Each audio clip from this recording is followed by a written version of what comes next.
حضرت عبداللہ بن عمر رضی اللہ عنہما سے روایت ہے، انہوں نے کہا میں نے رسول اللہ صلی اللہ علیہ وسلم کو فرماتے سنا، جب تم مؤذن کی آواز سنو تو جس طرح وہ کہے اسی طرح تم بھی کہو، پھر مجھ پر درود پڑھو۔ جو شخص مجھ پر ایک دفعہ درود بھیجے گا اللہ تعالیٰ اس پر 10 دفعہ رحمت نازل فرمائے گا۔ پھر اللہ تعالیٰ سے میرے لیے مقام وسیلہ کا سوال کرو۔ یہ جنت میں ایک مقام ہے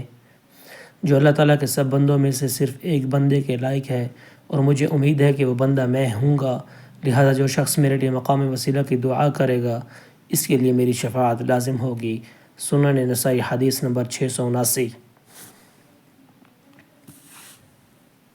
حضرت سعد بن ابی وقاص رضی اللہ عنہ سے روایت ہے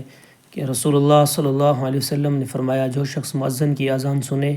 اور کہے اشہد ان لا الہ الا اللہ و محمد رسول،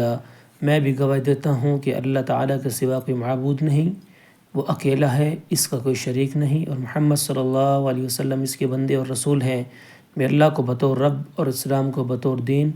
اور محمد صلی اللہ علیہ وسلم کو بطور رسول پسند کرتا ہوں تو اس کے گناہ معاف کر دیے جاتے ہیں۔ سنن نسائی حدیث نمبر 680۔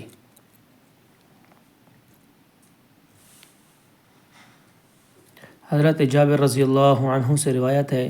رسول اللہ صلی اللہ علیہ وسلم نے فرمایا، جو شخص اذان سننے کے بعد یہ کہے اللہم رب هذه الدعوہ سے لے کر وابعثہ مقام محمود الذی وعدتہ یہاں تک، یعنی اے اللہ اس مکمل دعوت اور قائم ہونے والی نماز کے رب